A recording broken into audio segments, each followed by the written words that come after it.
Can I tell you something I've been carrying with me? It's just a text message, 5 words on a glowing screen that I dismissed without a second thought. But since that evening, those words have become the heaviest thing I own. My name is Michael. I'm 42, and this begins on an ordinary Tuesday last October, the kind where autumn teases winter, where the trees outside my office window were losing their grip on the last of their golden leaves. The kind of day you'd never mark as important until it becomes the dividing line of your life. Dad had been texting more frequently those last few weeks. Little things, nothing urgent. A photo of Mom's old garden he was finally replanting. A question about what brand of coffee I recommended. An article about the Cardinals that he thought I'd enjoy. I'd respond when I could, usually hours later with something quick. Looks good, or can't read now, swamped with work. That Tuesday, my phone buzzed during a client presentation. I felt the vibration against my leg, but didn't check it until almost 4 hours later, when I was finally alone in my office, tying up loose ends before heading home. Thank you for everything. That's all it said. 4 words and a period. I remember smiling, thinking Dad was being melodramatic about the advice I'd given him about his retirement accounts the weekend before. Or maybe he was thanking me for helping him set up his new TV streaming service last month. Dad had been getting more sentimental lately, more prone to these out-of-nowhere expressions of gratitude. "No problem, old man," I texted back. "You feeling okay? You're not usually this mushy." 3 dots appeared, then disappeared, then nothing.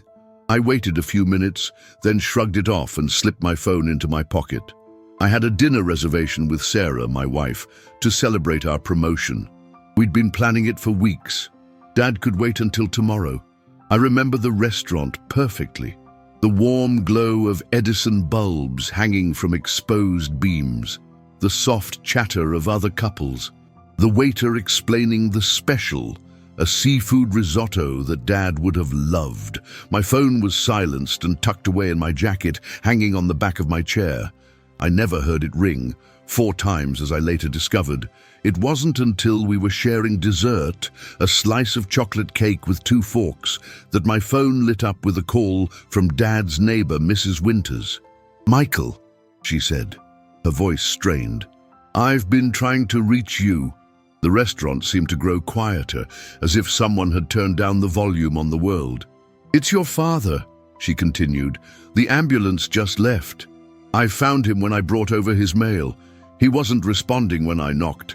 Sarah drove us to the hospital. I kept checking my phone, reading that last message over and over. Thank you for everything." It wasn't melodrama. It wasn't about retirement accounts or TV setups. It was goodbye. By the time we reached the hospital, Dad had already slipped away. The doctor used gentle words like peaceful and quick, words meant to comfort, but that crashed against me like waves against stone. I learned later that Dad had been feeling unwell for weeks, that he'd been to his doctor twice, that they'd found something but were doing more tests. He hadn't told me. Didn't want to worry me while I was so busy with work. Looking back, the signs were there. The sudden interest in replanting Mom's garden, abandoned since she passed 5 years ago. The questions about old family photos. The increased frequency of his texts. Nothing urgent, nothing that would make me drop everything and rush over. Just a father trying to connect with his son in the small ways he knew how.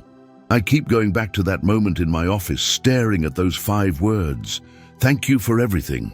Why didn't I call? Why didn't I sense something in those simple words? Why did I dismiss them with a joke? The days after blend together in my memory. The funeral arrangements, the calls to distant relatives, the paperwork, the cleaning out of his house, where every object seemed to hold a conversation we never finished. I found a journal in his desk drawer. Dad had never been the journaling type, but there it was. A simple leather-bound notebook, half filled with his unmistakable handwriting. The first entry was dated 2 months before, right around when the texts started coming more frequently. "Doctor says it might be serious," he had written. "Need more tests." Don't want to worry Michael until I know for sure. The next pages documented small victories, getting the garden started again, organizing his files so it won't be too much trouble for Michael later, making peace with old grudges. The final entry was dated the day of that text. His handwriting was shakier, but still legible. Feeling worse today. Called the doctor. Going in tomorrow morning. Don't think it's good news. Tried calling Michael, but it went to voicemail. He's presenting to clients today. Important day for him. I'm proud of him. Won't ruin it with this. We'll send a text instead. Something simple. Don't want him to remember me as a burden. I've read those words so many times I've memorized them. Each time I see myself sitting in that client meeting, feeling my phone vibrate and consciously ignoring it, because what could be so important that it couldn't wait? Dad's house was a collection of paused moments. The coffee mug still on the side table next to his reading chair. The TV remote placed just so. The Cardinals game recorded but never watched. The half-filled crossword puzzle from the Sunday paper, with a pen resting across it as if he'd just stepped away for a moment. In the kitchen, I found a pie cooling on the rack. Apple, my favorite. A note beside it. For Michael's visit this weekend. A visit we had scheduled for Saturday, 4 days after he sent that text, 4 days too late. I stood in his kitchen, surrounded by the life he had built, the space he had occupied, the air he had breathed, and I felt the weight of all our unfinished conversations. All the questions I never asked, all the stories I never made time to hear. His neighbor, Mrs. Winters, came by while I was there. She brought a casserole. People always bring food when death visits, as if hunger is the problem that needs solving. He talked about you all the time, she said, settling into one of the kitchen chairs, like she'd done it 100 times before. Maybe she had. Maybe Dad had found time for kitchen conversations with his neighbor while I was too busy for phone calls. He'd show me pictures of your kids on his phone, she continued. He was so proud when Emma won that science fair. And when Jake made the baseball team, your father called me immediately. I nodded, not trusting my voice. The last time I saw him, she said, her eyes drifting to the window overlooking the garden. He was planting those tulip bulbs, said he wanted them to bloom in spring for when your family visits. He knew exactly where to plant them so they'd be visible from the kitchen window. Those tulips would bloom in a few months, but Dad wouldn't be there to see them. Neither would I, probably. The house would likely be sold by then, the garden tended by new hands, if at all. That evening, after Mrs. Winters left, I sat in Dad's chair, picked up his half-finished crossword, 7 across. What we leave behind? 5 letters. I filled it in with shaking hands, Legacy.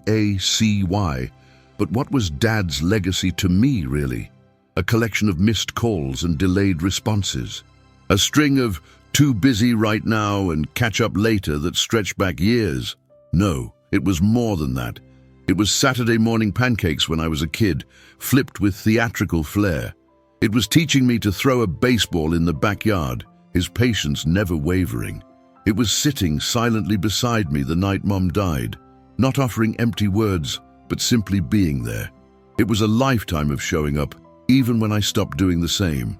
As the light faded outside the windows, I pulled out my phone one last time and opened our text conversation.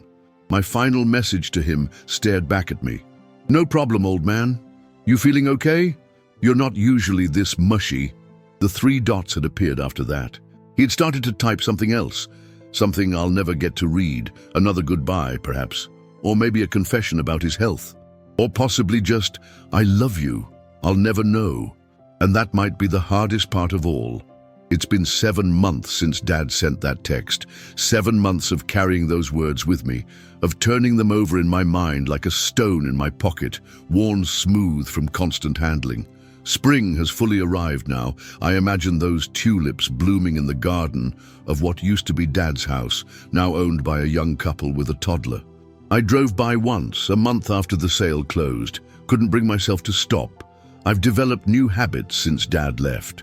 I answer every call, no matter how inconvenient the timing. I respond to texts immediately. I've become the most available person in my office, much to the surprise of colleagues who used to joke about needing to schedule an appointment just to ask me a question. Sarah noticed first. "You don't have to pick up every time," she said gently one evening after I stepped away from dinner to take a call from a client that could have waited until morning. "I do, though," I replied, and I couldn't explain why without feeling my throat close up, without hearing those 5 words echo in my head again. "Thank you for everything." I check my phone constantly now, afraid of missing something important, some hidden goodbye disguised as an ordinary message. It's not healthy, I know. My therapist, yes, I started seeing one, calls it complicated grief and hypervigilance. Clinical terms for the feeling that the ground beneath me has become unstable, that I missed one vital cue and the world collapsed because of it. The kids notice too. Emma, 13 now and watching everything with those perceptive eyes she inherited from her grandfather, found me staring at Dad's last text message late one night. "You miss Grandpa?" she said. Not a question. "Every day," I admitted. "Me too." She leaned against my shoulder. "He always listened to my stories, even the boring ones about school drama." That simple observation hit me like a physical blow. Dad had made time for his granddaughter's stories. Had I made time for his?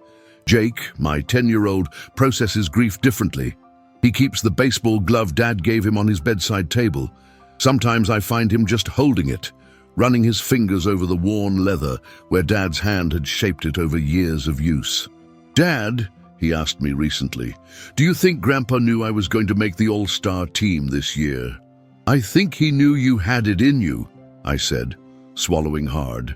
Jake nodded, satisfied with the answer in a way only children can be. It's the small moments that ambush me.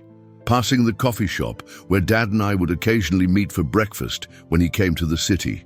Hearing a Cardinals game on someone's radio. Finding his number still in my favorites list on my phone. I can't bring myself to remove it. Last week, I was cleaning out my desk drawer at home and found an old birthday card from him. Inside, he'd written, "Always proud of you, son. Call when you can. Call when you can." How many times had I seen those words and thought later? How many times had I placed other priorities ahead of a simple phone call? Sarah found me sitting on the floor of our bedroom, holding that card, tears streaming down my face. "Oh, Michael," she said, sitting beside me and wrapping her arm around my shoulders. "I should have called more," I managed to say. "He knew you loved him," she assured me. "Did he? Or did he just know I was too busy?" She didn't answer. Some questions don't have comfortable answers. That night I couldn't sleep. I slipped out of bed and went to the kitchen.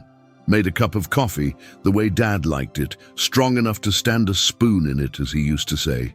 I sat at the table with his old leather journal, which I'd brought home but hadn't been able to read past that final entry. I turned the pages slowly, reading each entry. Some were just quick notes about his day. Others were memories he was recording. Stories from his childhood, recollections of my mother, moments from my own childhood that I'd long forgotten. On one page he'd written, "Michael's too busy for long phone calls these days. I understand. He has his own family, his own life. I don't want to be a burden. Maybe I should write down these stories instead. Give them to him someday."